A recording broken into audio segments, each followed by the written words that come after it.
duk wani namijin da yake saurin kawowa a gurin matan shi, idan dai sanyi ne yake kosan maka wannan problem din, saurin kawowa minti 2 minti 1 ka kawo kamar wani agwagwa, to dan Allah ka ɗauki wannan abun da zan gaya maka, abubuwa ƙwara 2 ne.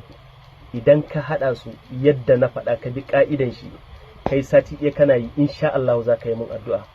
Kuma ko da ke karan kanki ne uwar gida, za ki iya haɗa ma mijinki ki bashi.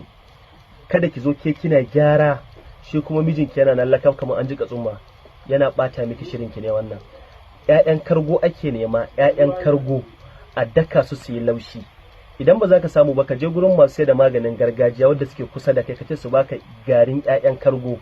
Za a nemi kaman cokali 5 ne, sai a nemi flasko cokali 1, sai a nemi siga cokali 2, sai a haɗa su a gauraya su.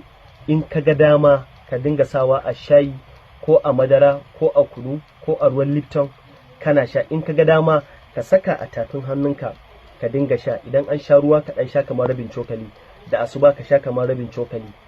Babana, za ka kankaro mutuncinka in dai kana fama da saurin kawowa, kuma sanyi shi yake ya maka kosin ɗin wannan problem ɗin. Insha Allahu ta'ala kai ma za ka baza ka fastinka a gurin amarya, sai an ma kyautan da ba niyya wallahi. Wannan na ba ku taimako ne, sadaka iyaye na maza, domin kuma ku gyara gida kuma ku riƙe gida. Duk kuɗinka idan ba ka riƙe gida, aikin banza ne. Na ba ku taimako.